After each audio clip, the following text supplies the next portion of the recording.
हातकणंगले तालुक्यातील वडगाव जिल्हा परिषद आणि पंचायत समिती सार्वत्रिक निवडणूक 2026 दरम्यान लागू असलेल्या आदर्श आचारसंहितेचं उल्लंघन केल्याप्रकरणी वडगाव पोलिसांनी 6 जणांविरोधात गुन्हा दाखल केलाय। पोलीस उपनिरीक्षक यांनी दिलेल्या तक्रारीनुसार दिनांक 7 फेब्रुवारी 2026 रोजी मतदान केंद्र परिसरात गैरप्रकार घडल्याची घटना उघडकीला आली। मतदान केंद्राबाहेर अडथळा निर्माण करणं, धमकी देणं, शिवीगाळ आणि धक्काबुक्की करणं तसंच मोबाईलद्वारे व्हिडिओ चित्रीकरण करत निवडणूक प्रक्रियेत व्यत्यय आणल्याचा आरोप आहे।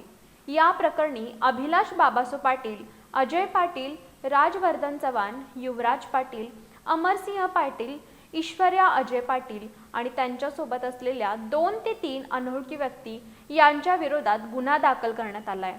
तसंच जिल्हाधिकाऱ्यांनी दिलेल्या बंदी आदेशांचे उल्लंघन करून मतदानावर प्रभाव टाकण्याच्या उद्देशानं प्रचार केल्याच्या तक्रारीत नमूद आहे। या प्रकारामुळे कायदा आणि सुव्यवस्थेचा प्रश्न निर्माण झाल्यानं पोलिसांनी तत्काळ कारवाई केली।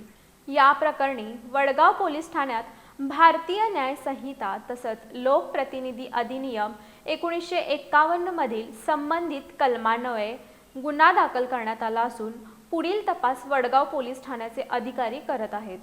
निवडणूक प्रक्रिया शांततेत पार पडावी यासाठी कोणत्याही प्रकारच्या गैरप्रकारांवर कठोर कारवाई केली जाईल असा इशारा पोलीस प्रशासनाने दिलाय।